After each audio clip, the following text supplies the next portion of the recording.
I am the cannon fodder fiancé in a male-oriented system novel. The first time Simon saw me, he said to the system, "A honey trap, huh, ridiculous." Even though I usually keep to myself, he still didn't like me. When I ran into him coming out of my bedroom this morning, he picked me up and sneered, "What's with the pajamas, trying to tempt me?" At night, I offered him water. He walked over, tugging at his tie, his voice hoarse. "What did you put in the water? I'm so hot." The system initially flew into a rage, joining the male lead in calling me a green tea bitch. But as time went on, it grew more and more silent with each passing day.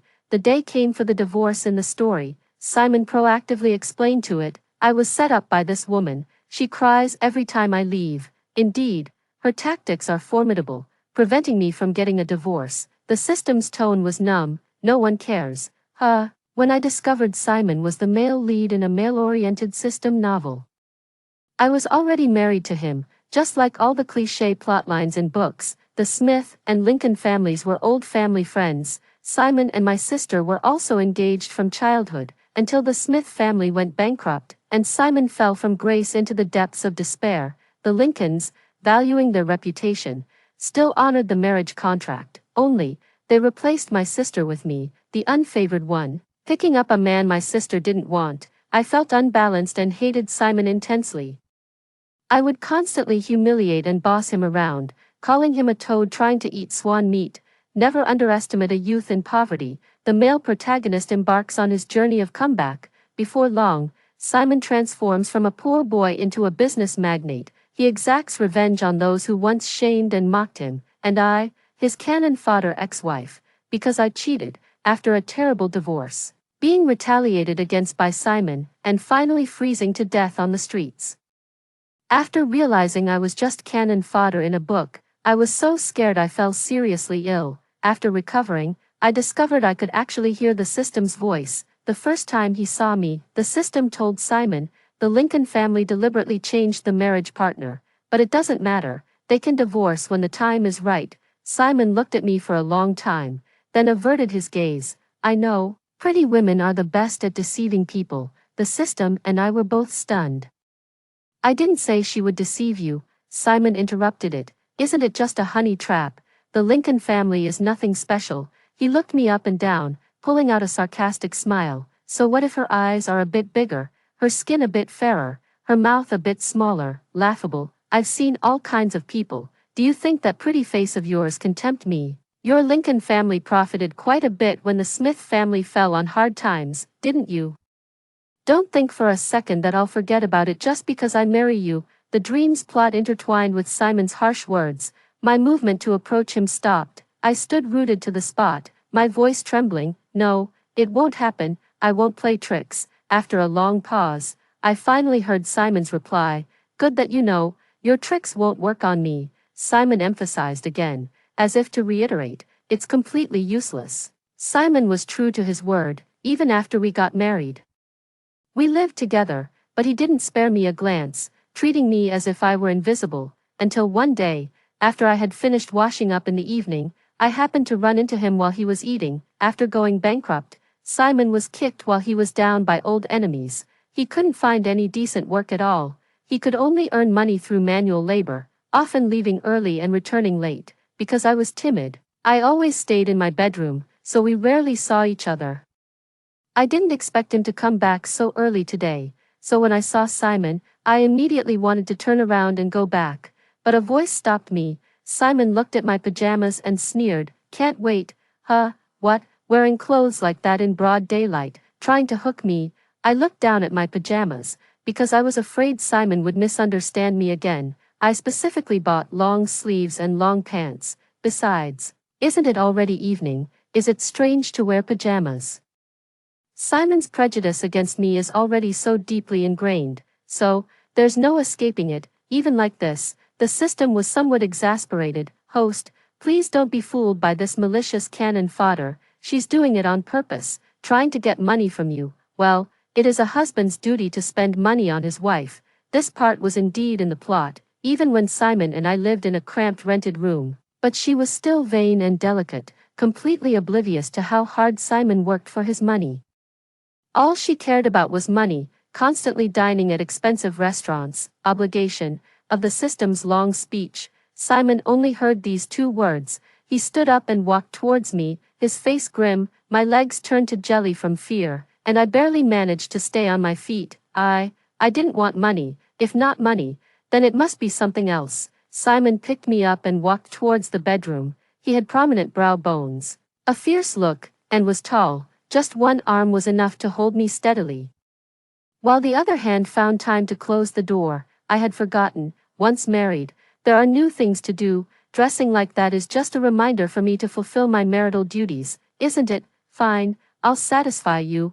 I don't understand how things suddenly turned out this way. Simon's rough palm gripped my calf. With a gentle tug, I collapsed onto the bed. He was simply too tall and too strong. In comparison, I seemed exceptionally delicate. My calves weren't even as thick as his arms. Because of this, I was a little afraid of Simon the first time I saw him. Even after we got married, I would avoid him whenever possible, but I really didn't want to be hit, and I was genuinely afraid of pain. I mustered my courage and reached out to block Simon's arm. Simon looked down to see slender, pale fingers resting on his tanned, muscular forearm. The color contrast was too stark, and it felt like a futile gesture. Don't hit me. I won't wear it again, the system scoffed. Little green tea, now you know you're wrong. It's too late. Who do you think can't tell? Dressed like that. Long sleeves won't do either. Don't think we'll be fooled by you. Every time the system spoke, I shivered, looking at Simon for help. Forced shutdown, Simon suddenly said. The system's mocking voice abruptly ceased, leaving only Simon and me in the room. With a pull of his long arm, I fell into his embrace, and Simon's dark eyes gazed at me with a deep intensity. The air grew hotter and hotter, so hot I could barely breathe. I won't hit you. His Adam's apple bobbed, and a drop of sweat ran down Simon's collarbone. His voice was hoarse. Here's the money, here's the card, everything is yours, in exchange. You must also fulfill your duties as a wife. When I woke up again, it was already fully light. As I moved my sore back, I finally understood what duties meant. Simon noticed I was awake and got up to see me, but now, the moment I see him, I'm afraid, even though I was the first to give in and agree to fulfill my obligations, even though I actually found that kind of thing quite pleasurable. But Simon was too fierce last night. He looked fierce, he spoke fiercely. His actions were also fierce. He said I was a liar, but he was the real one. He kept coaxing me, saying, just one last time, but it turned into one time after another, endlessly. The heat in the room steadily rose, and Simon's gaze at me grew increasingly obscure. I wanted to scold him, but he got angry first. Tell me, what did you do? Why do I keep wanting to kiss you, and can't stop even after kissing you so many times? How can this person turn the tables on me? Furious, and forgetting my fear, I straightened up and slapped him. Simon grabbed my wrist, as if he had caught me red-handed. Sure enough, you lied when you said you had no strength just now. Why are you looking at me like that? Why are you crying? Are you trying to reel me in again? This is the only time. Don't do it again. How dare you hit your husband? Or slap something you can just throw around. Only twice, 3 times. All right, you hit me. Hit me however you want. Just don't cry. Don't cry. Does your hand hurt?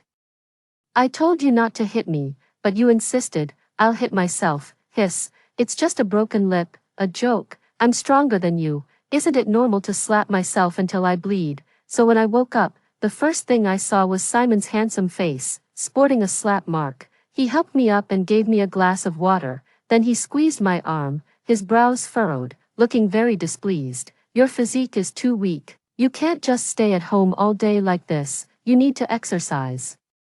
You actually fainted halfway through last night. We won't talk about today, but from now on, I'll take you for morning runs. My eyes welled up. Why are you scolding me again? Last night was bad enough, but now you're reprimanding me first thing this morning. Even though I'm still a little afraid of Simon, I really can't take it anymore. Simon was momentarily speechless, seeing the redness in the corners of my eyes. He looked away. You call that fierce? You're too delicate. I didn't even say a harsh word. Okay, if you don't want to train, then don't. Why are you looking at me like that? You think I'd go soft? Ridiculous. But since you're being cute, I'll reluctantly let you off. what's he mumbling about, even copying it to line gets no reaction. I turned away silently, covering my ears with my hands, unwilling to speak to him. Simon looked at me for a while longer, then reached out and tugged my hair. Hey, get up and eat, I've reheated it several times. The system's voice also chimed in at that moment, its tone accusatory. Host, why did you shut down? Is there anything my Dragon Outyan comeback system can't see? Noticing the tense atmosphere between Simon and me, the system suddenly understood. So you hit this wicked cannon fodder. Huh, I knew it. She needs to be taught a lesson, otherwise she'll run wild later, and she might even steal your money. My head down eating motion paused, and I glanced in the system's direction. The system suddenly faltered, it saw my red eyes, went silent for a moment, and then its voice changed very stiffly. Of course, I haven't stolen it yet, have I? To know one's error and be able to correct it is the greatest virtue. There's no need to hit a young girl, just deduct some honor of king's credit points. My goodness, crying so pitifully. How could you do it, host? You're truly cold-blooded. I have to criticize you. Annoyed, Simon directly muted the system. He watched me finish eating. Then suddenly and silently pulled out a pile of things, 5, 10, 50, 100, a handful of change, probably all he'd earned recently from the construction site. To get money, you actually resorted to this method to bait me, damn it, but I don't really spend much money anyway, so giving it to you is fine. I'm warning you, from now on, you're only allowed to use this method to bait me. If I find out you're asking anyone else for money, you're dead. I was already fuming, and at this moment, I dared to retort, which was rare, but I need a lot of money, and you're too poor. These are lines from the original plot. Next, Simon should fly into a rage, accusing me of being vain and materialistic, and looking down on him. Then he'll utter that famous line from male-oriented novels, 30 years east of the river, 30 years west of the river, don't bully a young man for being poor. I regretted it as soon as I said it, afraid Simon would get angry and bully me again like last night. But to my surprise, he just calmly said, "Oh, I see, I had no idea what he knew." After clearing away the dishes I had used, Simon carried them out. Just before he walked out, he suddenly turned back. "I won't be poor forever." His tone was understated. "I will meet the standards you desire." I blinked in confusion, not quite understanding what Simon meant. The standards I desire. But had I ever given him any standards? What did Simon mean by that? After that day, Simon seemed to be addicted, at first. He used his pajamas as an excuse, but eventually, he stopped pretending altogether. As long as I met his gaze, without even saying a word, he eagerly walked over, scolding me as he did, using that look to rush me again. "Fine, I'll fulfill my duty." Then he scooped me up, as if he couldn't wait another second. But my gaze merely swept over him unconsciously. I don't know what Simon imagined, but whatever I did, he thought I was trying to reel him in. I tried to argue, but he would misinterpret it wildly. "I get it, you want to kiss first. Haven't we already kissed? 5, no, 10 times. Is 10 kisses enough? Bella, you're so greedy." These days, Simon worked tirelessly during the day and tirelessly at night. His back was covered in unconscious nail scratches from me, and his face often bore the marks of slaps. The system sensed something was wrong. "Host, you can't spoil her like this. Who goes out every day with a slap mark on their face? Don't you care about your reputation?" I misjudged this little cannon fodder. I thought she'd learned her lesson after I beat her last time, but I didn't expect her to be so cunning, coming up with such a method to humiliate you. Simon didn't speak, just lowered his head and kissed me again, like a dog. He pressed, "What did you put in my cup just now?" "It's so hot," I replied weakly. "Hot water. What else would it be?" Simon said. "You're lying. If it was just hot water, why would my heart race the moment I saw you, and why would I want to kiss you so badly?" I was practically kissed senseless by Simon. The moment I saw him now, my legs would go weak, and I couldn't even argue back. Meanwhile, the system was still on the side, exasperated. That little green tea almost fooled me too. I actually felt sorry for her, and now she's taking my money and slapping me around. "You're washing her clothes and sheets every day, and even eating her leftovers. Who's really in charge of this house, and who's bullying whom?" I quietly retorted in my mind, wanting to say I wasn't bullying Simon, but I was too tired. And before I knew it, I passed out. When I woke up again, I heard the system comforting Simon, "It's okay, this little cannon fodder won't last long. Soon, your destined female lead will appear, gentle, generous, and kind, infinitely better than her. When that time comes, just divorce her. That little cannon fodder will regret it to death. Humph, even if she begs us, it'll be useless. We must divorce." I instantly became wide awake. Simon has been emphasizing marital duties these days, constantly pestering me for intimacy.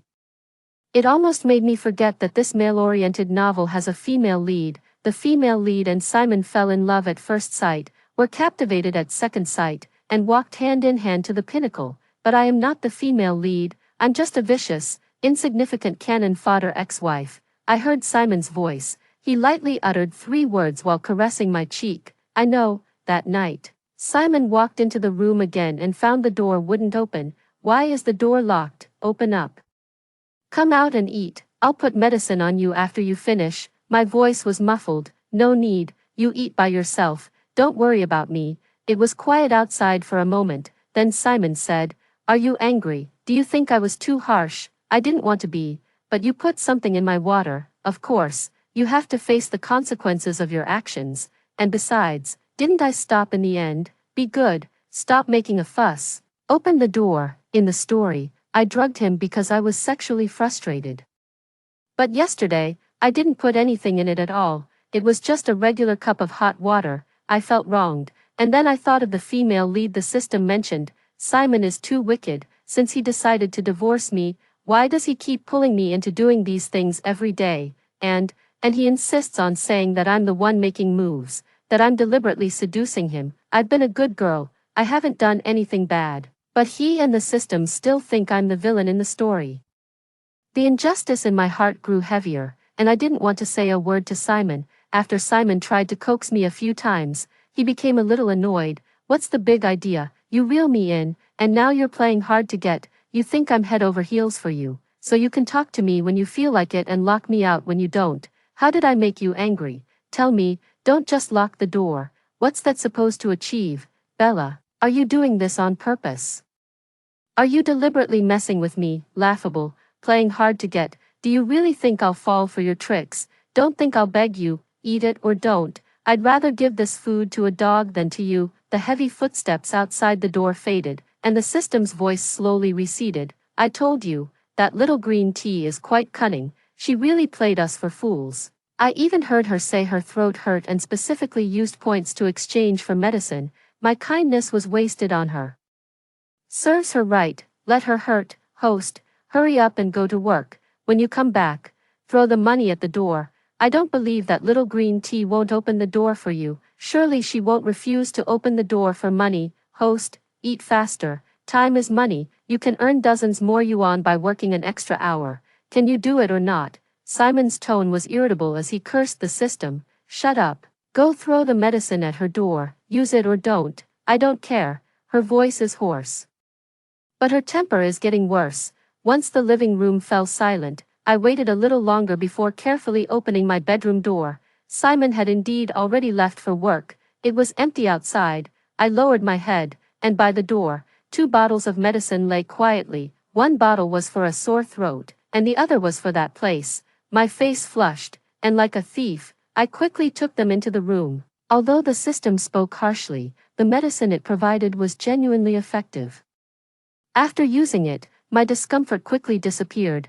Once the feeling of injustice passed, my emotions stabilized. It dawned on me later that what I had done earlier was indeed not good. Simon is right. It's really annoying when someone inexplicably ignores you. After tidying up, I went out to buy groceries. Back at the Lincoln household, I was an unloved illegitimate daughter, left to fend for myself in the countryside. I relied on my own cooking to survive. This time, too, I estimated the time and quickly prepared a table full of dishes. I wanted to talk to Simon and thank him for the medicine he sent, but a long time passed. It was already well past Simon's usual off-work time. The sky had completely darkened, and Simon still hadn't come home. I shifted my stiff body, staring blankly at my phone. In a daze, I suddenly realized the date. Today was the day Simon and the female lead, Wendy, first met. he encountered Wendy, who had suddenly fainted in the street, and took her to the hospital, and out of a sense of responsibility, he stayed at the hospital for 3 days until the female lead recovered before leaving. I looked at the table of cold food, my fingers tightened on the hem of my clothes. I forgot, Simon actually isn't coming back today. This table of food is unnecessary. My waiting is also unnecessary. Sure enough, it wasn't until the evening of the 3rd day. Only then did I hear a sound outside the door, and I quietly opened my room door to look. It was indeed Simon. He was carrying a bag, and the fatigue in his eyes was undeniable. As he turned to see me, I quickly closed the door and hid in my room. The living room was quiet for a moment, then footsteps slowly moved to my room door. Did you eat the takeout I ordered for you these past few days? I've been too busy to come home and cook for you. I didn't say anything, and Simon continued, not answering me, still angry. All right, no matter what, I apologize. Okay, you can be angry with me, but don't joke around with your health. Staying cooped up in your room isn't good. I was a little surprised. I didn't expect Simon to actually apologize to me. He's always been arrogant, so when I heard that, I even thought someone else was outside the door. The system was also incredulous. Host, why are you apologizing to the little green tea? She was the one who threw a tantrum and ignored you first. Why are you giving in? Simon cleared his throat uncomfortably. What can I do then? What if she cries again? I hate tears the most, so I can only reluctantly take a step back. The system, recalling my reddened eyes, somewhat agreed. Oh right, I don't like her crying either. Little green tea is so annoying when she cries. I always find it irritating.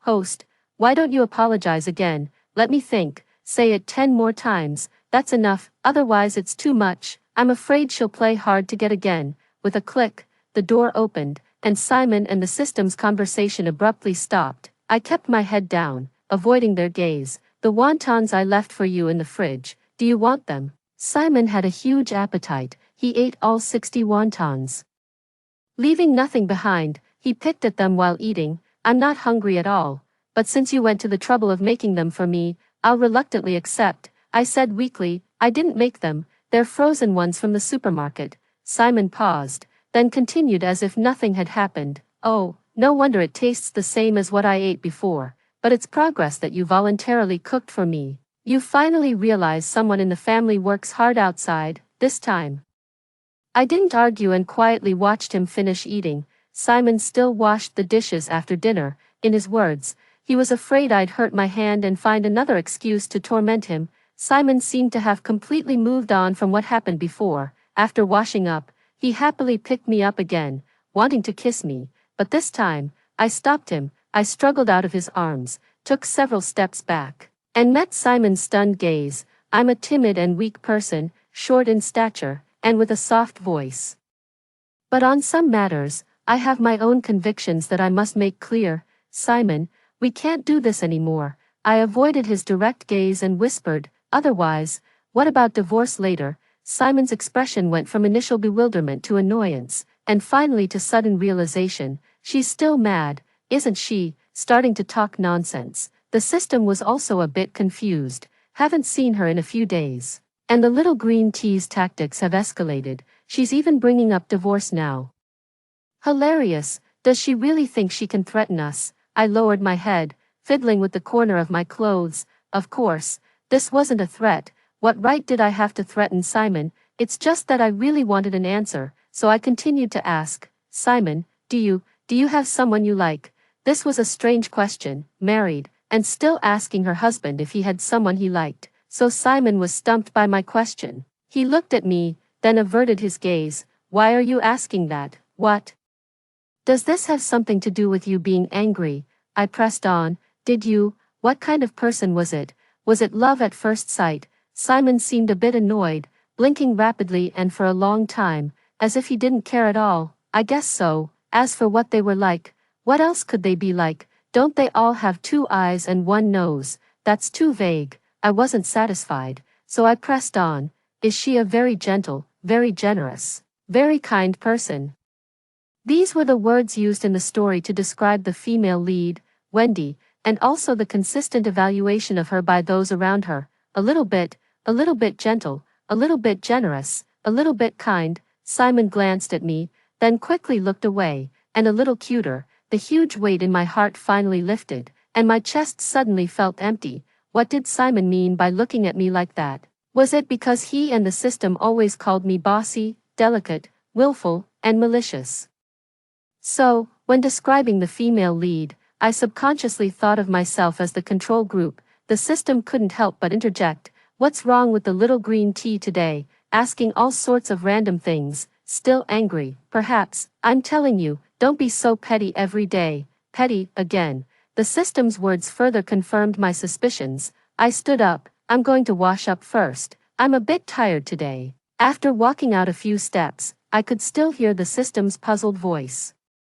"You did the work, you washed the dishes, you mopped the floors at home. What's this little green tea tired from? Just watching TV every day." Back in my room, I started packing my things. There wasn't really much to take. Simon and I married in a hurry. He had no money, and the Lincoln family didn't value me. In the end, I only packed a few clothes, and the money Simon had given me.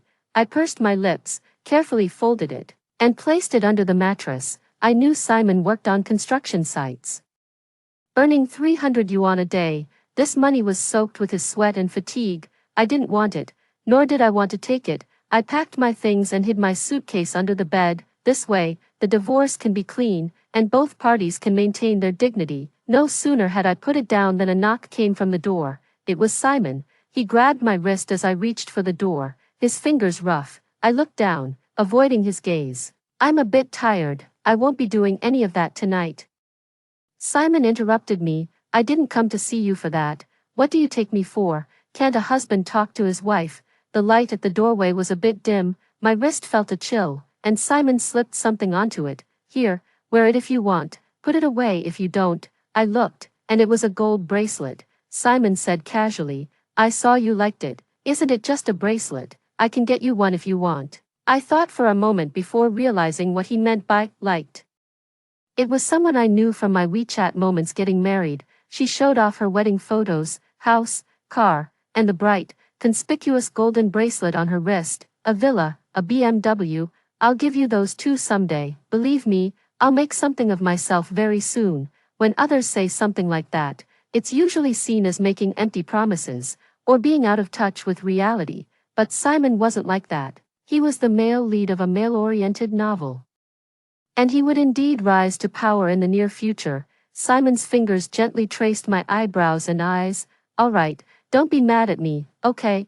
I felt a bittersweet ache in my heart, a swelling sensation. The system sound rang out. "She definitely isn't angry anymore. To buy this bracelet, you got yourself all bruised up working as a thug for someone, and you haven't had more than 6 hours of rest in 3 days." I wiped my eyes and whispered, "Simon, you're so kind. He's so responsible.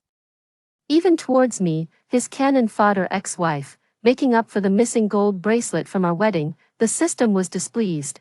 "Why is he the only good one?" I also stayed up for 3 days straight. Otherwise, the host would have been killed by the other side. Little green tea. I also deserve some credit for this gold bracelet. "Hey, you can't play favorites." Simon's sharp brows softened, and he ruffled my hair. "All right, go to sleep. Didn't you say you were tired?" I walked a few steps, then turned back to look at Simon. Simon is a good person, sharp-tongued but kind-hearted. He might be harsh with his words, but he's actually been very good to me ever since we got married, before the divorce.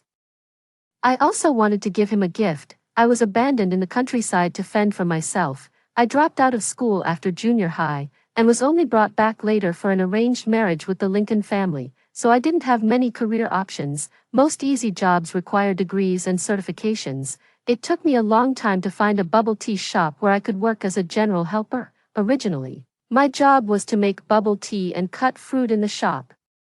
But the manager said I was pretty and patient, so they put me at the entrance, attracting customers and handing out flyers every day. It was 120 yuan a day. Simple work, didn't require much thought. The only thing was I had to stand all the time, and by the end of the day, my legs would be so sore I could barely walk. It was also at that bubble tea shop that I first met Wendy. The female lead was exactly as described in the book, gentle and kind. Seeing me drenched in sweat from the sun, she quietly slipped me a sun hat. By the time I realized it, she had already left with her friends, turning back to give me a playful smile. Who wouldn't like her? She's so wonderful. I rarely feel a touch of inferiority, but it hadn't had a chance to brew. The scorching sun and the customers' urging jolted me awake. I need to work hard to earn money, to live hard, to find a way out for myself after my divorce. I kept it from Simon, secretly leaving for work every day after he left, piece by piece. Again and again, 100 by 100, again and again, I finally saved enough money to buy the gift. At work, I couldn't help but feel joyful, and the smile on my face grew a little wider, until I turned my head and saw Simon not far away. He didn't know how long he had been standing there, how long he had been watching. His face was expressionless. I couldn't tell what his emotions were. The manager came over, paid me for the day, and told me to go home. On the way back, Simon remained expressionless. Usually, as soon as we stepped out, he would eagerly take my hand, as if I might get lost, but now, I unconsciously glanced at his wrist a few times, and he didn't move. I thought for a moment and decided to explain proactively. You see, I don't have anything to do at home, and they were hiring here, so I came. The manager is very nice, and my colleagues are also very good. They all take good care of me. I looked at Simon and continued. And not only can I earn money here, but I can also exercise, which is pretty good. I walked all the way home and sat down on the sofa. Simon knelt down, his lips pressed together, and finally spoke. Is this exercise? Do your calves hurt? I wanted to say no, but as soon as Simon squeezed, I let out a whimper of pain. His expression darkened further, but the pressure of his massage on my calves became gentler. Quit, go home, message that store and resign right now. I couldn't help but protest. Why, I want to go. There's nothing wrong with that job, Simon said. Job? Standing for 7 or 8 hours. What kind of job is that? Is that how people work? I said. Everyone does that. Don't they all work 7 or 8 hours? How is that not a job? Simon said. Others work in offices. They're not like you. Quit quickly, I retorted. Well, you're the same, working all day on the construction site. Why can't I do it? I felt Simon was being a hypocrite. He didn't work in an office either. He also toiled on construction sites. So why was he telling me to quit? A roar erupted. That's different, different. The echo reverberated through the living room, and I looked up, staring blankly at Simon. Simon's voice softened. Bella, you're not like me. I can do manual labor. I can put up with people's attitudes. But you can't. Is it because I'm delicate and cry easily? Lazy and gluttonous? I want to explain. I want to defend myself. I want to say I can stick with it. I want to say standing for a whole day isn't that hard. But then I saw Simon's red eyes, and all my words caught in my throat. Simon had his head down, so I couldn't see his expression. Bella, I want you to have a good life. I want you to be free from grievances. I want you to not suffer. I don't want to live in this dilapidated rental. I don't want to squeeze onto crowded buses. And I don't want to haggle over a few dozen yuan. Simon's tone was light, as if he was talking to himself. How can I ever make something of myself? Actually, the answer to this question, the system knows, and I know too. From the moment Wendy appeared, Simon's path to comeback had already begun. He would slowly start his own business and secure his first investment, and the turning point would be on the day of the divorce. Afterward, Simon would find beautiful love and a thriving career. During this time, Simon had always acted as if he didn't care about anything. He ate the cheapest vegetables and wore wholesale t-shirts that cost 15 yuan each. I always thought he had no demands for living conditions and disdained money, but originally, he had always been very unwilling to accept his situation and wanted to work hard to improve himself. The beautiful, expensive gold bracelet came to mind. Looking down, Simon was half kneeling in front of me, carefully and meticulously massaging me. My voice was very serious. I believe you will definitely make a name for yourself and achieve great success. You definitely will. Simon is a good person, the male lead of a male-oriented novel with a bright future. While I am weak, timid, vain, and materialistic, I shouldn't cling to the position of his wife, nor should I be a stumbling block on his path in life. The day of the divorce was a bright, clear day. I searched for a long time but couldn't find the marriage certificate. Then I remembered that we had only hastily held a wedding and never actually registered the marriage. Well, That makes the divorce easier too. I dragged out my suitcase and waited for a long time. I waited from dawn till dusk, but Simon never came for me. The system's mocking voice came from the living room. Didn't you just start yelling that you wouldn't fall for a honey trap? Why are you playing dead now? Why haven't you gone to file for divorce yet? Simon seemed not to hear. But the system persisted. Hey, I'm talking to you. You complain about me being indecisive, but you go tell your wife you want a divorce. Heard me, Simon? Simon was annoyed beyond measure. What's it to you? Jealous because you don't have a wife? Huh? The system scoffed. Load up. Simon, unable to humble himself, took the initiative to explain. It's not that I don't want to mention it, but look at her. Can she really leave me? If we divorce, who will cook and wash for her? Who will sweep and mop for her? System, for food, there's takeout. For laundry, there's a washing machine. For cleaning, there are robots.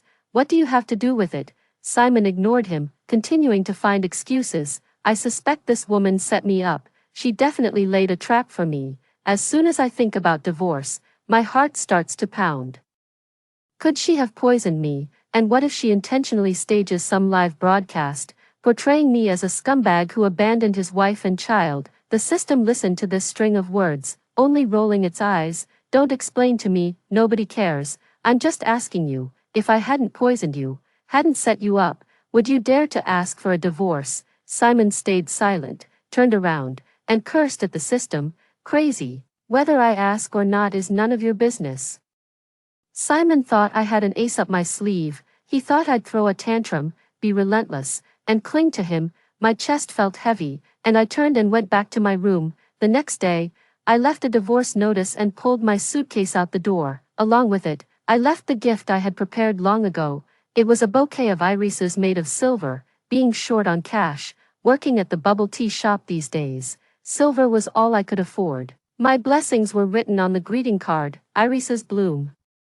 Holding the blessings, I never got to say, Simon, I wish you a bright future and a life of freedom. 3 years later, I used the money I'd earned from working all these years to open a flower shop. The doorbell rang, and I instinctively smiled. Welcome, how may I help you? The unfinished words vanished with the swish of the newcomer's trench coat. I felt a little dazed, and it was a long time before I blinked. After 3 years, Simon had changed a lot. The chill between his brows deepened, making him look fiercer when he gazed at people. He wore an expensive wristwatch, exuding an air of noble refinement, and was staring at me with a dark intensity. I averted my gaze and began to introduce the flowers. Hello, what kind of flowers would you like?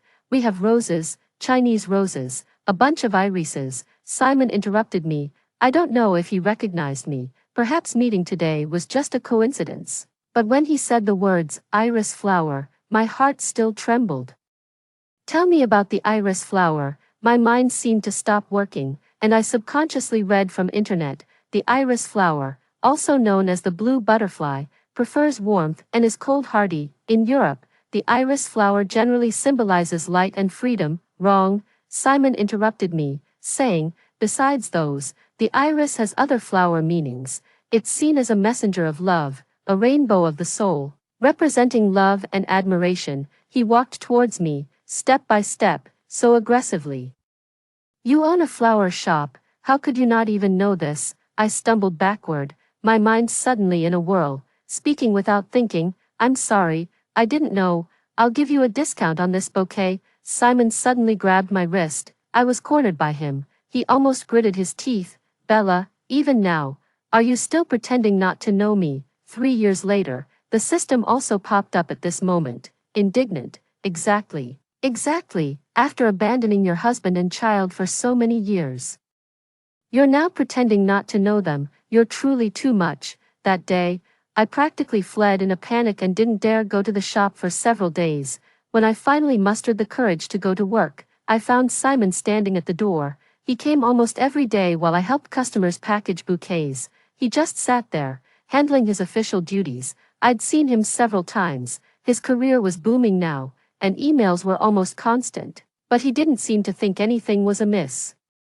Staying in my shop the whole time, he didn't say a word, just kept ordering milk tea and cake. He won over my shop assistants in less than a day, and they kept asking me who he was. Instead, that system kept chattering, annoying like a fly. It kept buzzing in my ear every day, saying I was cold and heartless, saying I abandoned my husband and child. Abandoning my husband is one thing, but where did this child come from? It's nonsensical. A few days later, I finally couldn't take it anymore and kicked him out. Simon, what exactly do you want? I really didn't understand him and wanted to ask him directly. Simon acted as if nothing had happened. Isn't it obvious? I'm pursuing you.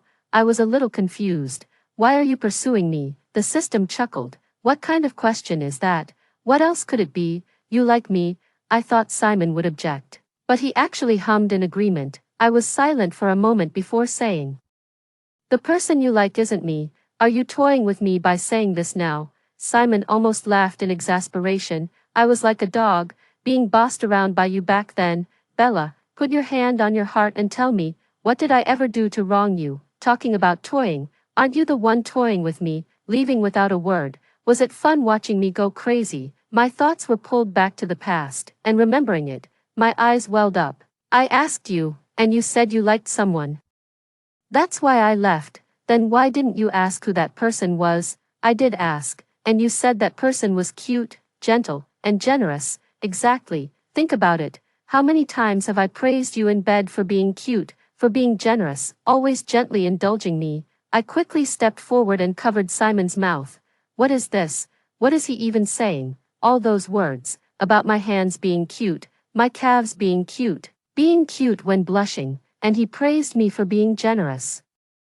Letting him kiss me, hug me, and eat his fill every time, I was a little annoyed and embarrassed.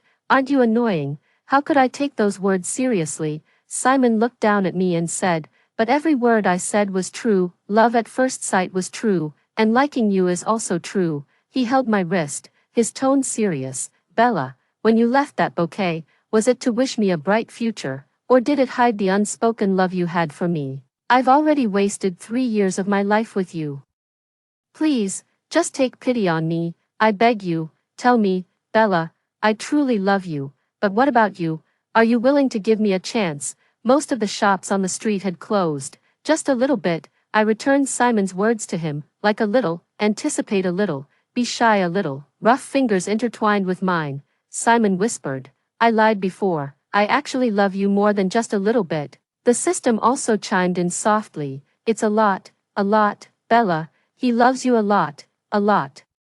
I was a little surprised. Why aren't you calling me Little Green Tea anymore? The system was also taken aback. You can hear me speak. It fidgeted. I'm sorry. I apologize to you, and I hope you can forgive me. It's okay if you don't forgive me, as long as you're willing to talk to us. I smiled. It whispered, thank you for the medicine you gave me. There aren't many people in this world who are good to me, so I remember every detail carefully. Irises bloom, and lovers always meet. After hearing the first story above, what are your thoughts? Feel free to share your opinions in the comments section. Next, there is another similar story. Let's continue to see. I'm just an NPC in a novel.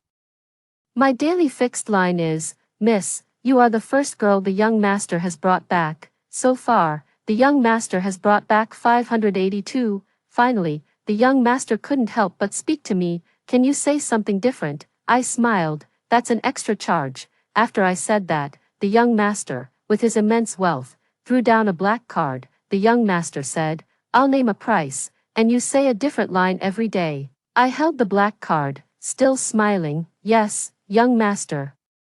The next day, the new girl arrived. I stood dutifully behind her, holding the milk, tears streaming down my face. I said, I haven't seen the young master smile so happily in a long time.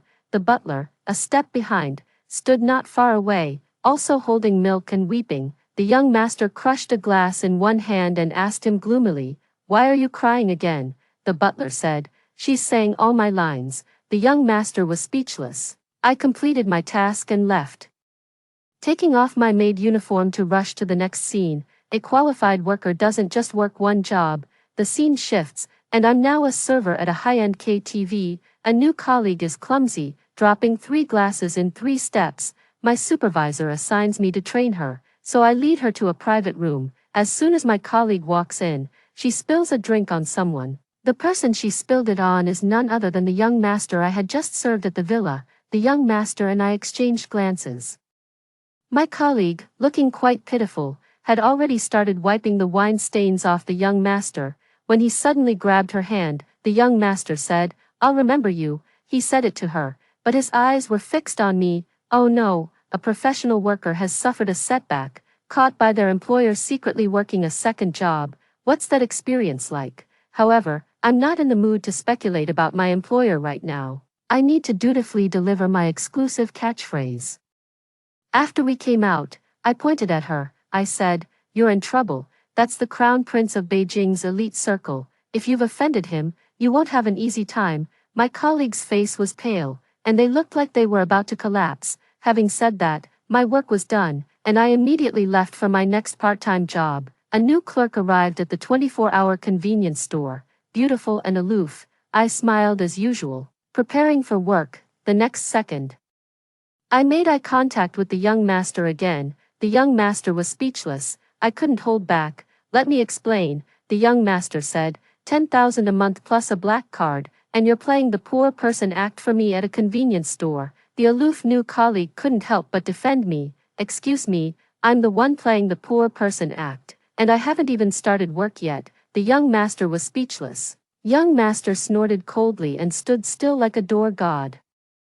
I was a little anxious. If he didn't pay and leave, it would be difficult for me to go to my next part-time job, so I started to prompt him. "Did you forget to buy something?" Upon hearing this, the young master bought a pack of gum. Beaming, had my new colleague hold out his hands, waiting to receive a large sum of money. Unexpectedly, the young master pulled out a phone from his pocket. The young master said, "Hello, WeChat Pay." I was speechless. After the QR code scan was complete, I looked at the bill for $3.50 and simply couldn't bring myself to say, as expected of the Crown Prince of Beijing's elite circle, so generous with his spending, I could only leave work with resentment. After returning to the villa, the young master came back with a dog. I stepped forward and blurted out, "Miss, it's the first time I've seen the young master smile so." The young master said, "Look closely, it's a dog." I was speechless. I said, "Sorry." Because of a slip of the tongue, the young master docked 5 yuan from my salary. My enthusiasm for work significantly decreased. A new day began. The young master led a new girl through the door. I stood silently to the side, while the butler, long accustomed to being interrupted, calmly gave up. 5 minutes later, the young master twitched the corner of his mouth. The young master said, "Butler, what are you doing?" The butler said, "Young master, I'm not doing anything," I said. "I can vouch for him, he's not doing anything." The young master was speechless. The young woman's psychological resilience was far stronger than any of his previous partners. She smiled gently, reassuring the young master. "It feels like they don't really welcome me." The young master nodded. "You too, salary deduction." The young woman's smile stiffened. "Shouldn't they be fired?" The young master frowned. "Why fire them? If I fire them, will you find me new ones?" The girl was speechless. The butler seized the opportunity to make amends, putting on a smiling performance. The butler said, "It's been a long time since I've seen the young master scold someone so happily." Silence was the villa's companion that night. Young master went upstairs to sleep, and I was about to go to my part-time job when the young lady suddenly walked up to me and whispered, "Are you also a transmigrator?" I smiled. "Miss, what are you talking about? I don't understand." The young lady's tone was certain. "You like him. That's why you were so displeased when you saw him bring me back. Don't be so competitive. I'm just on a mission." My smile was about to split. "Miss, I'm just sad because my salary was docked." The girl said, "Stop pretending. The look in your eyes for him is so resentful it's almost tangible." I said, "Because he docked 5 yuan from my pay." The girl said, "How much is your monthly salary?" I said, 100,000, plus a black card." The girl was speechless.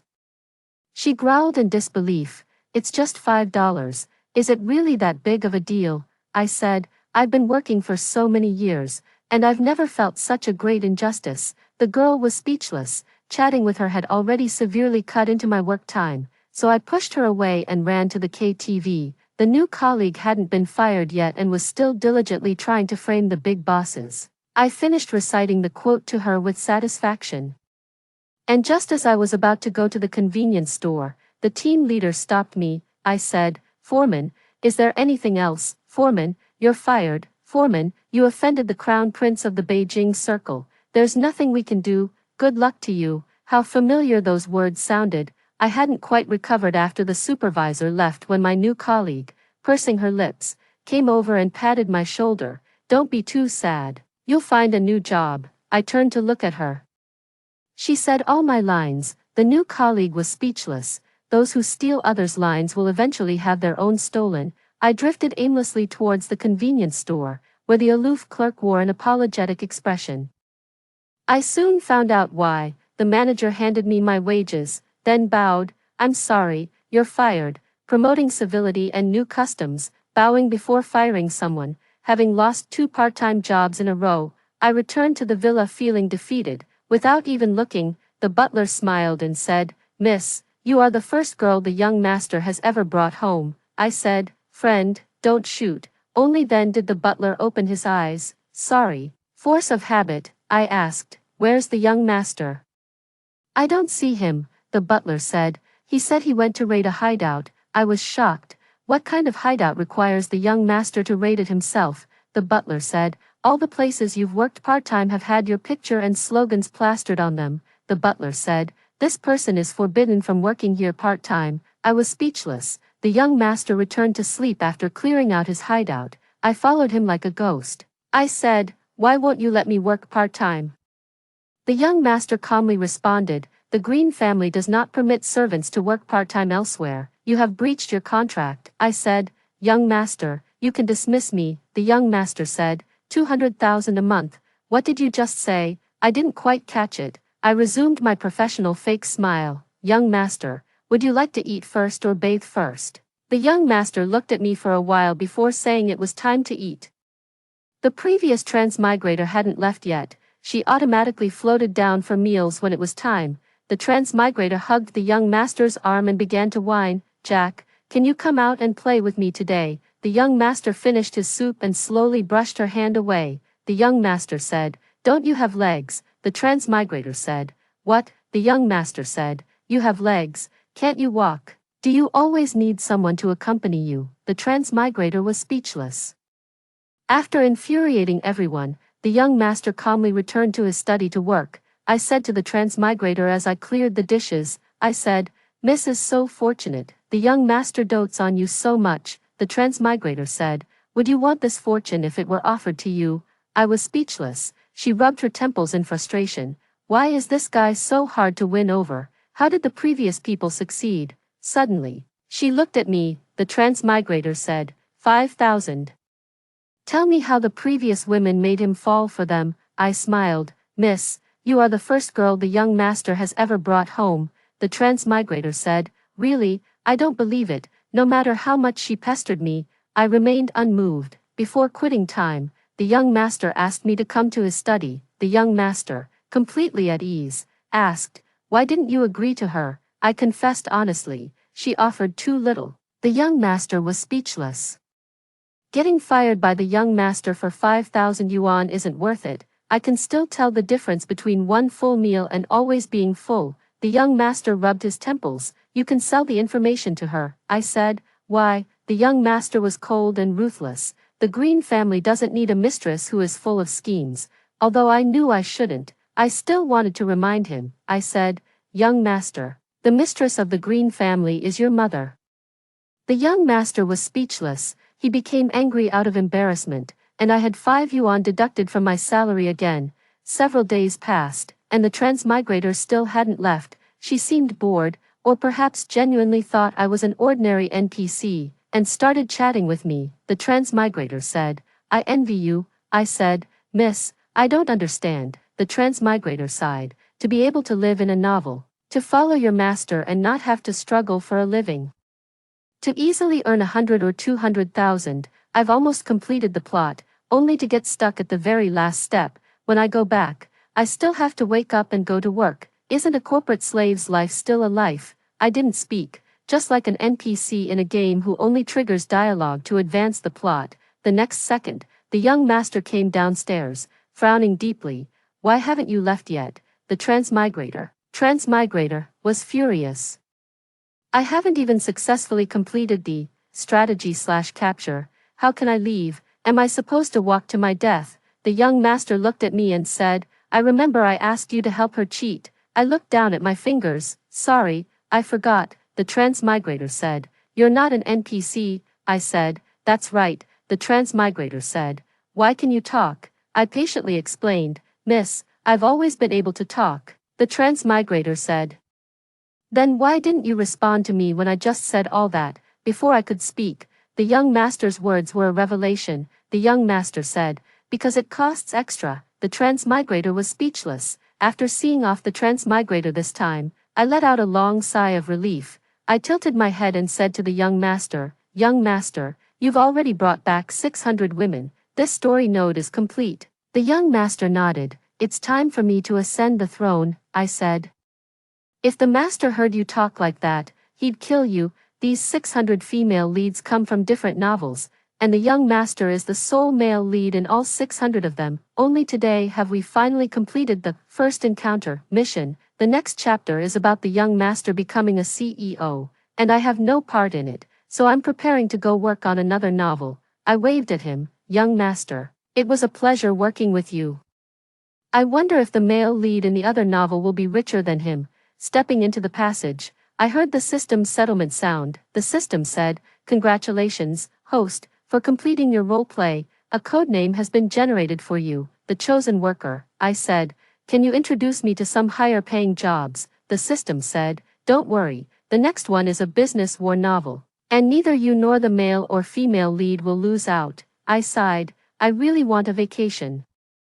The system said, be content. This year, headquarters underwent a major reform, and the new commander was ambushed before even taking office. Now, systems and hosts are being thoroughly investigated. Once the storm passes, we'll find a place to travel. I said, all right, see you. Waking up again, I put on my professional smile to greet my new boss. The young master, with slightly damp hair, propped his chin and stared at me indifferently. My smile cracked.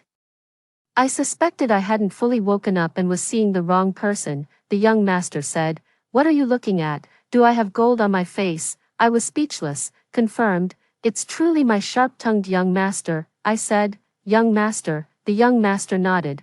Why are you back? I said with some emotion. Perhaps it's fate. The young master clearly liked my words. And with a straight face, he moved his phone. The young master said, an extra 100,000 in salary. I clutched my chest. Still fond of his lavish generosity, a woman in sky-high heels pushed open the CEO's office door, a cup of coffee in her hand. As if by telepathy, I instinctively took a step back. I watched as her left foot tripped over her right, sending the coffee splashing directly onto the young master's hair. I think I know why the young master's hair is wet. The woman, flustered, grabbed a tissue and tried to wipe the young master clean. Mr. George, I'm sorry, I didn't mean to. As soon as she moved, the water glass on the table was knocked over, spilling water on the computer and damaging it. The entire sequence of actions was seamless. I was utterly amazed, but I had no part to play at the moment, so I could only silently watch the woman busy herself. After the woman was sent away, the young master numbly wiped his face. I couldn't help but comfort him. A lifetime isn't that long, just bear with it, and it'll pass, the young master said, very comforting. Deduct 5 yuan. I was speechless. Compared to the leisurely days in the villa, the NPCs in business war novels are clearly as busy as can be. As soon as I finished organizing the documents, I had to go notify all departments for a meeting. Turning around, the female lead tripped while holding a milk tea and fell flat, knocking me completely over. I suppressed my anger and questioned, did you just transform? You can't even walk steadily. The female lead covered her mouth in surprise. How did you know? I'm a snake spirit. Are you one too?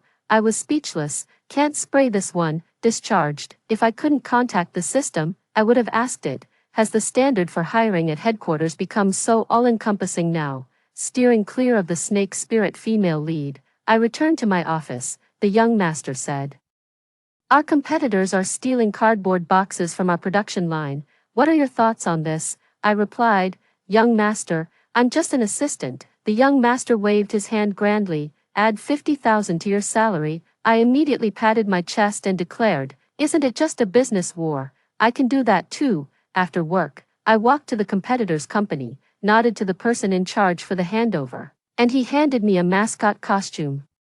After staking out the young master's subsidiary factory for a long time, I saw no one around, picked up a cardboard box, and ran. Yes, the person the young master mentioned who stole the assembly line cardboard boxes, it's me. After finishing my work for the day, I used the excuse of wanting a drink of water. The person in charge, without even looking up, pointed me to where the water dispenser was. I walked over to the money tree, clutching 2 thermoses of hot water, and watered them all to death.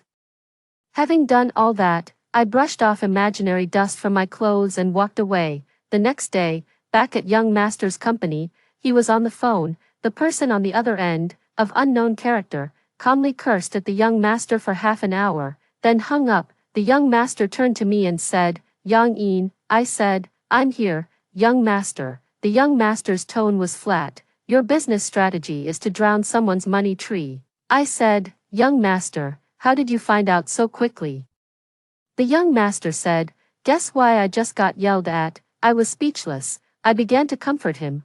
This shows my plan is effective. See, he's already lost his composure, hasn't he? In my opinion, we should strike while the iron is hot. The young master raised an eyebrow. Elaborate, I said. The boss opposite is planning to release fish in a few days. I've already arranged for all of them to be caught and braised on the day of the release. It'll also solve the food supply for our team building event, killing 2 birds with 1 stone. The young master was speechless. He was silent for a long time, finally rubbing his temples. The young master said, what sin have I committed? Despite his words, he tacitly approved of my method. So, under the guidance of the person in charge, I carried a sack of fish into the restaurant. No middleman to earn a profit. I made a killing this time. The person in charge called me and asked, why are the fish gone? I said, they were taken by people from Yunheng Group. You know, I'm just one person. I couldn't fight them off. The person in charge sighed and grumbled, it's Jack again. That's really despicable, to do something like that. You worked hard today. I'll send you a red envelope later. I thanked him while eating the fish. The young master paused, his hand holding the fish, and looked up at me. The young master said, you came up with the method, and you did the deed.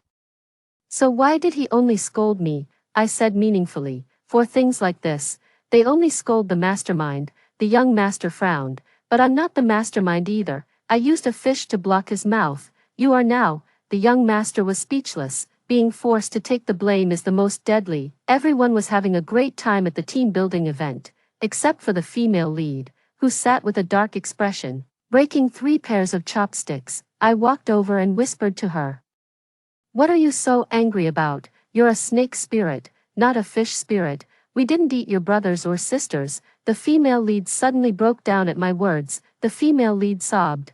It wasn't easy for me to start a company. I originally wanted to hide my identity and come here as a spy. I didn't get my hands on any confidential documents, nor did I seduce him. Instead, he poured water on my money tree, killing it, and then he even ate the fish I spent a lot of money preparing to release. Is that something a human would do? I was speechless. Everyone's eyes instantly focused on me. Among them, the young master's gaze was the most lethal. I racked my brain trying to appease the female lead. I said, actually, the fish you bought, it really smells delicious. The female lead broke down again. After the team building event, the young master and I took the female lead home. The female lead looked up in horror. You ate fish. And that wasn't enough. Now you're going to cook me today.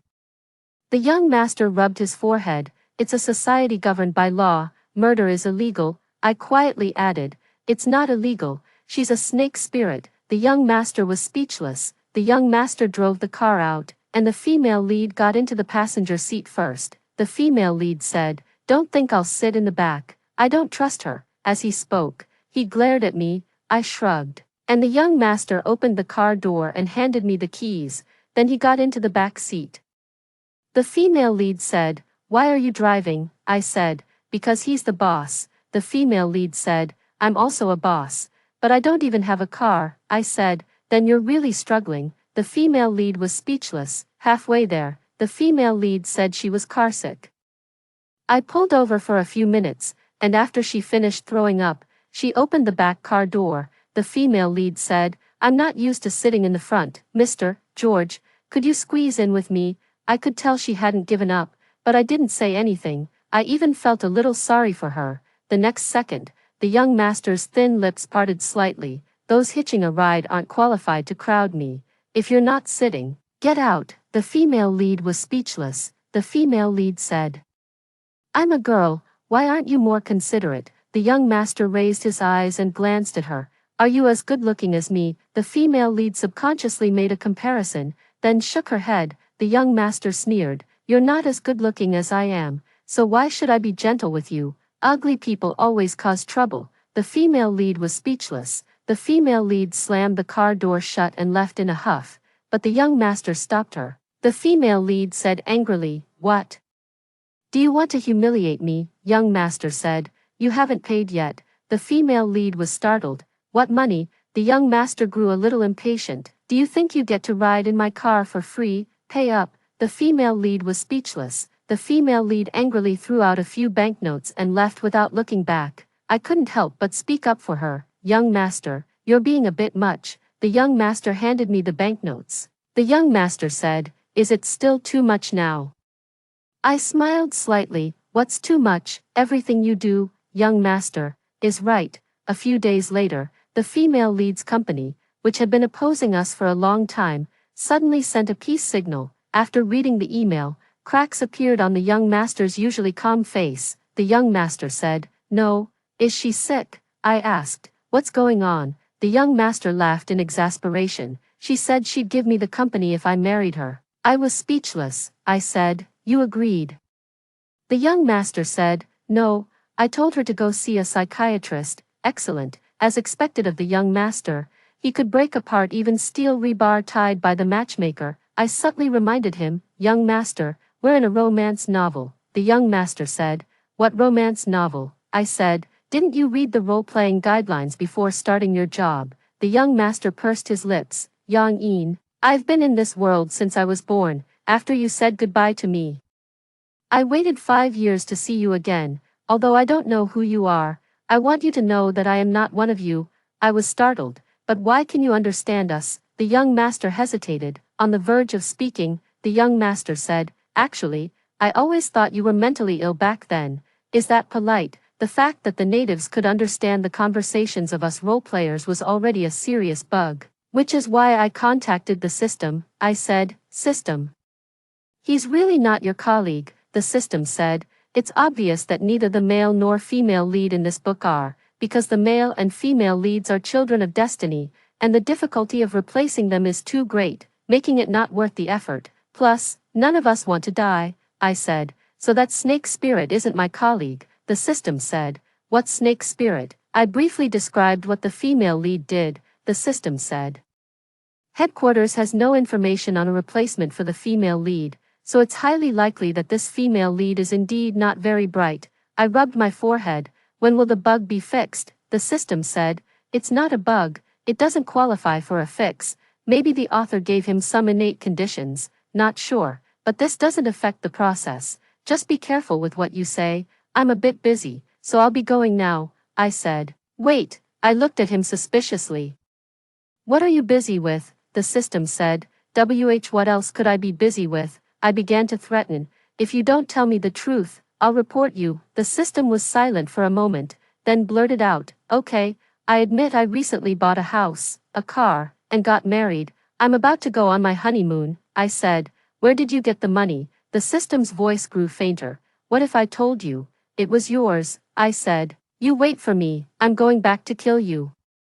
The system unilaterally cut off communication, and I was so angry my head was buzzing, but I still needed to debrief with the young master, so I could only postpone dealing with the system. The young master took a sip of coffee and briefly described the world as he saw it to me. The young master said, "Before you came, I was stuck in the same phase, from my 16th to my 20th birthday.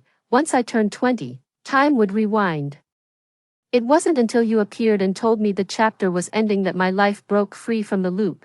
That's when I realized the problem wasn't you, but me." I said, "Actually, you're the male lead in a novel." The young master said, "Sounds good." I said, but you're the only male lead in 600 novels. Young master was shocked. The author is so poor, they couldn't bear to write one more male lead. I said, don't be sad. Maybe you're just a background character.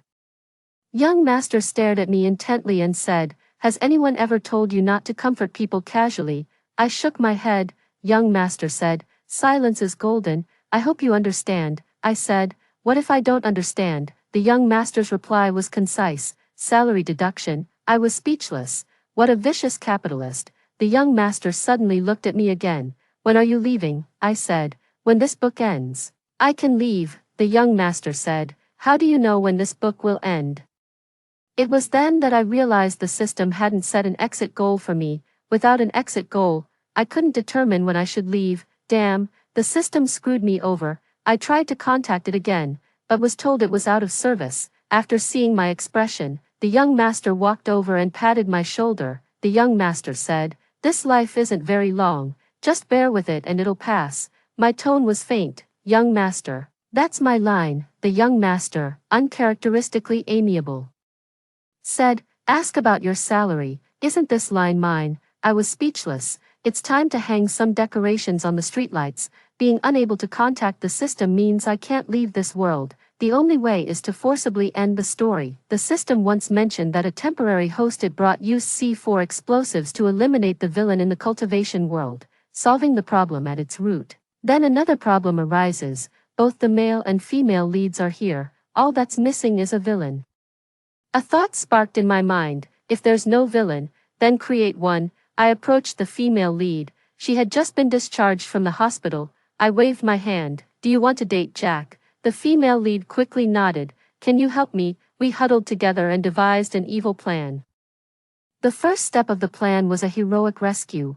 I found a few thugs and had them ambush the young master on his way home from work. When the time was right, I would send the female lead out to save him. The process was perfect, but the outcome was unexpected. The young master knocked down a strong man with 2 punches. As soon as the female lead stepped out, he grabbed her by the collar. The young master then pulled out his phone. Hello, I'd like to report a crime.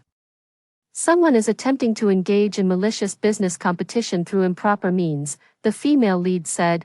I was speechless. A string of accomplices were handcuffed and taken away by the police. I sighed and walked into the police station. The young master had just finished giving his statement and came out. What are you doing here?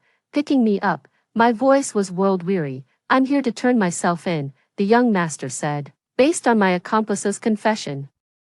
I sat in the interrogation room and honestly confessed. The police asked, what was your objective? I said, to get my boss to fall in love. I said, my boss has been focused on his career for too long. I'm afraid he'll end up alone. So I resorted to this desperate measure. The police had never heard such a unique reason and chose to inform the young master. Upon hearing this, the young master rubbed his temples, signed the letter of understanding, and successfully got me out. On the way, he remained silent for a long time. The young master said, what exactly do you want? I said, being single for too long affects your health. Being in a relationship is good for your mind and body. The young master said, I just can't understand why you'd find me someone so dim-witted to be my partner. I said, I thought you liked this type.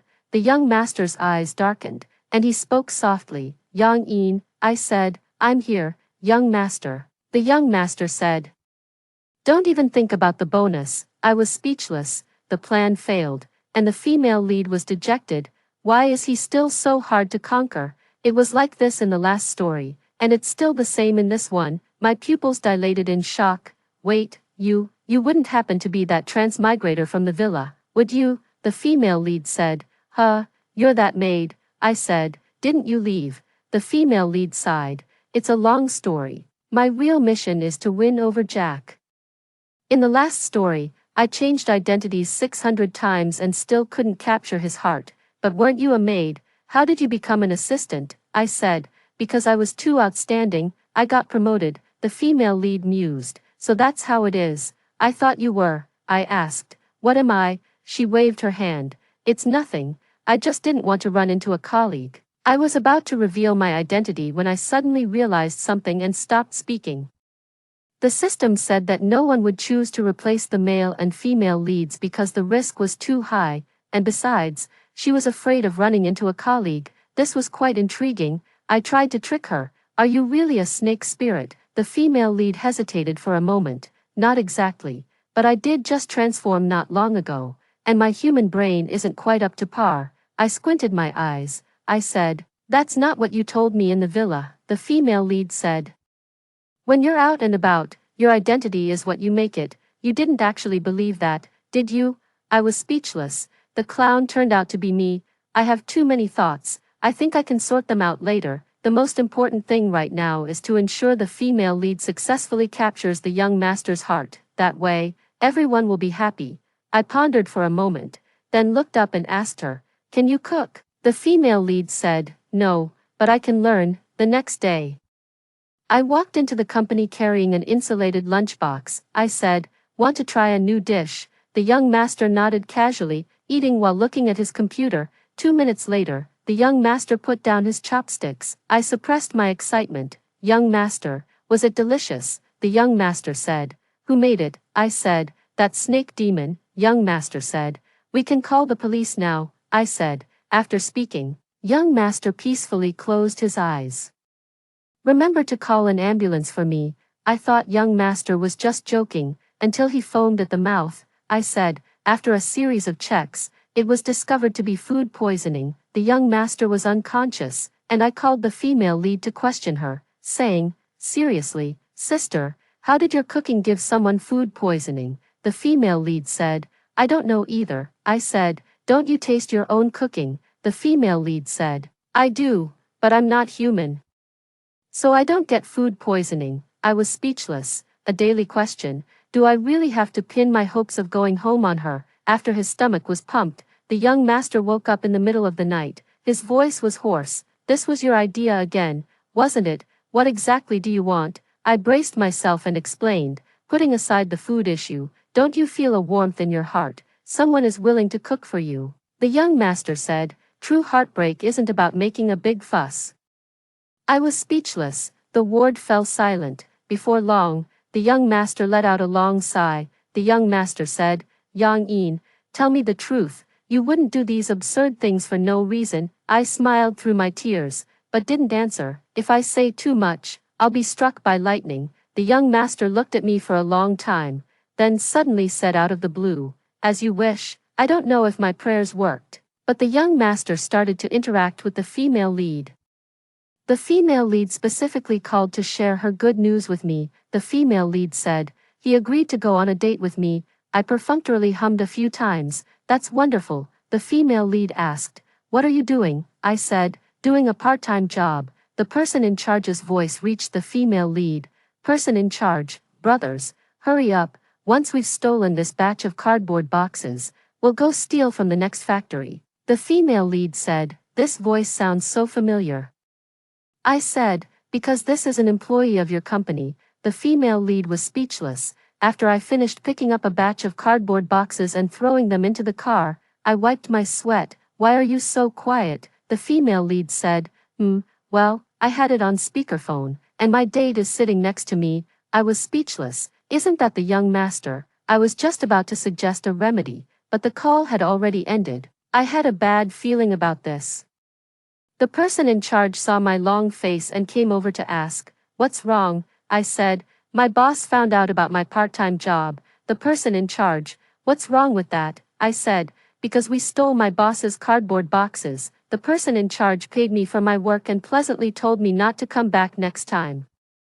I honestly returned to my main job, but found that the young master never called me to his office to help him with work again. The female lead hasn't contacted me recently. Completely engrossed in the embrace of love, the company was also handed over to the young master, who's practically a clueless ruler. I always said that someone with a love-struck mind shouldn't be on the battlefield. See, this is the consequence. Yet, I strangely felt that the shackles of the world had loosened. In other words, the story was nearing its end. Sure enough, the next second the female lead pushed open the office door and walked out, holding a stack of invitations and smiling as she spoke. "Everyone, Jack and I are getting engaged soon. You're all welcome to come to the wedding banquet." I took the invitation, my heart filled with mixed emotions. The female lead blinked. "Yang In," I said, The female lead shyly pursed her lips. Thank you. I can finally truly become the female lead, I said. What did you say? The female lead realized she had said the wrong thing, mumbled a few excuses, and turned to leave. Become the female lead. If not the female lead, then what is her identity? I wanted to step forward and ask, but the young master blocked her way. The young master slightly raised his eyes. It's not good to wander around during working hours. After speaking, he pulled the female lead away from the place. On the day of the engagement banquet, I sat in a corner eating. Just as the young master and the female lead were about to exchange rings, time suddenly froze. The female lead's eyes widened, and she desperately tried to pry the ring off the young master's hand. The female lead said, just a little more, but the young master held on so tightly that he couldn't be pulled off. Seeing her struggle so much, I couldn't help but ask, do you need help? The female lead was startled. How can you move? I said, why wouldn't I move? The female lead was stunned. You're not a native, I said. No, I'm not. In that brief moment of distraction, the young master, as if paused, slowly drew his fingertips together. The young master gritted his teeth. I finally caught you, 071. The female lead's face drained of color. You, how could you have recovered your memory? As she spoke, she prepared to run, but I silently blocked her path. She reacted, aha, you two set a trap for me. I looked at the young master, who sneered. Don't flatter yourself, I didn't put on this act for you. The female lead, no, 071, angrily retorted, if it's not to set a trap for me, then what else could it be for? The young master's gaze turned to me and he said, of course, it's to send her away. Now it was my turn to be stunned. Young master, you knew all along, the young master said. I could have guessed, if I didn't cooperate with you. Who knows when my first death anniversary would be? I was speechless. 071 tried to sneak away, but the young master walked over and swiftly restricted her movement. The young master sneered, 071, today we settle all scores, old and new. I asked, what old scores? The young master smiled. Allow me to introduce myself. I am Commander Jack. I gasped. You're the new commander who was ambushed right after taking office, the young master said. You don't need to describe it in such detail, 071 pleaded. Commander, I was wrong, I really know I was wrong. Please let me go. Okay, the young master said. Let you go, dream on. 071 still wanting to say something. His code was dispersed by a wave of the young master's hand, leaving only the core source code. He looked up at me and said, do you want to come with me? I hesitated. The story isn't finished. Will headquarters not pay me? The young master chuckled. Don't worry, you'll still get paid. After all, you've helped me a great deal. I pursed my lips. Then, young master, no, commander. Will we meet again? The young master twitched the corner of his mouth. You'll miss me.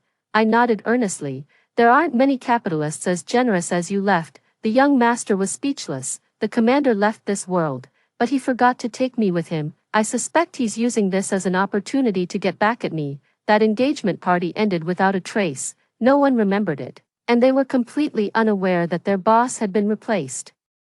I resigned from my assistant job and followed my memory back to the previous villa. The butler was still a fixture in the villa, just as he had been for 10 years. I had a mind to go and say a few words to him, but the system suddenly emerged from a spatial rift. Breaking through a spatial barrier really wore this old man out. I was startled. Didn't you go on your honeymoon? The system grumbled. That's what I said too. But then that new commander inexplicably came back. Forcibly suspended my vacation, and made me come get you. I suppressed the smile at the corner of my mouth. Oh, the system said, I don't know what's gotten into him. He just came in and started reorganizing us systems. Now every quarter we have to go for publicly funded ideological education and write an 8,000-word report. I remembered what 071 did and fully agreed with this decision. Upon returning to headquarters, I immediately reported my accumulated leave. Ready for a lovely vacation, my bags were packed, and the next day I was told my leave hadn't been approved. Furious, I confronted the commander and said, why won't you approve my leave? The commander replied, the 071 case hasn't been heard yet, and you are a witness. You cannot leave headquarters at this time. I was listless, dropping heavy hints. I don't want to work lately. I'm so tired. The commander smiled. Understood.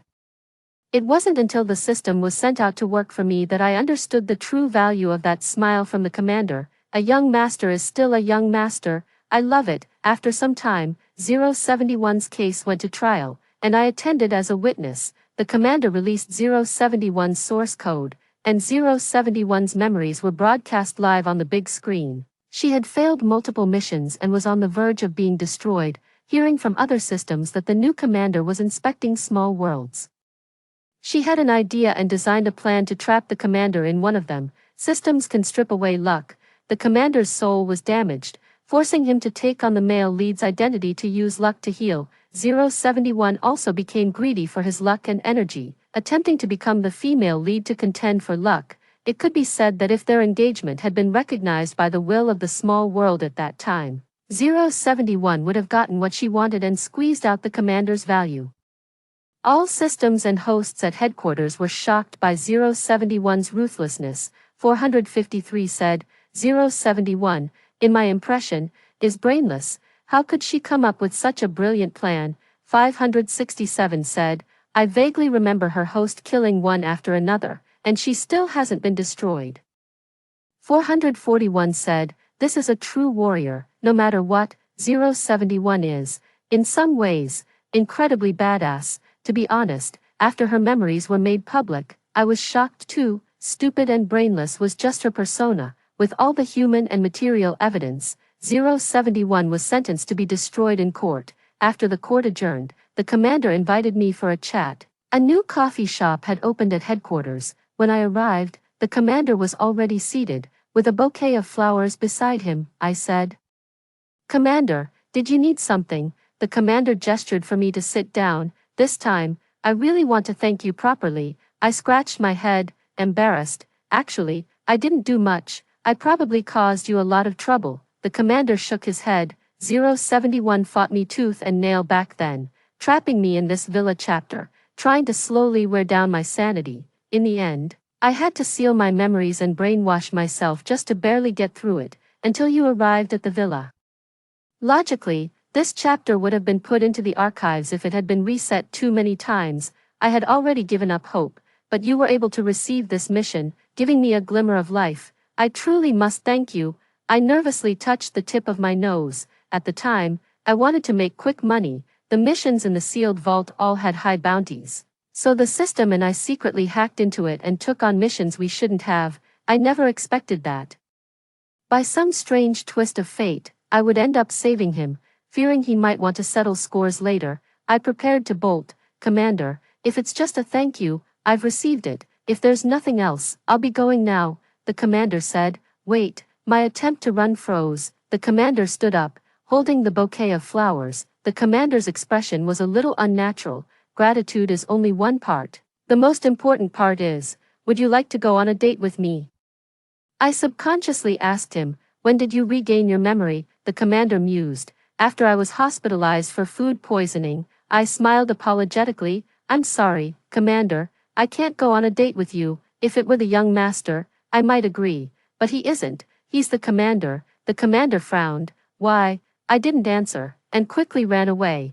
After that, I took on a mission and went to a small world to take refuge. No questions asked. There was only one requirement for the mission.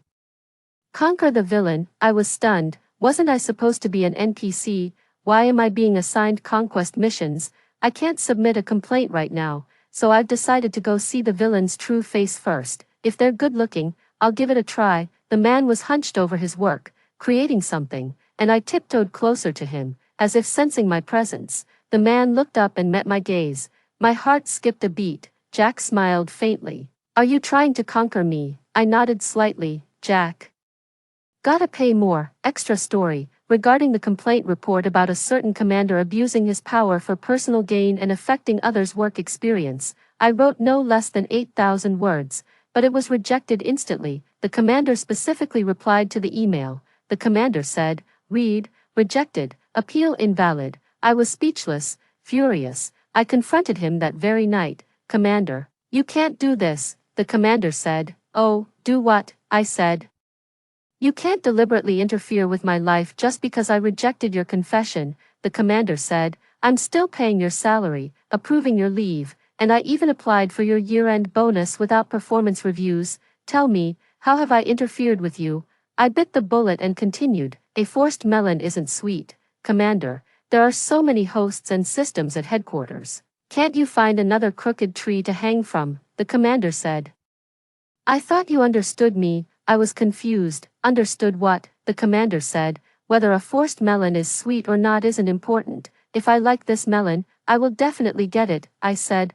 Forgive my bluntness, but this is the behavior of a tyrannical ruler. The commander's expression was indifferent. A tyrannical ruler who gives you a raise. Do you like that? I was speechless. I suddenly missed the young master who was once a complete straight man.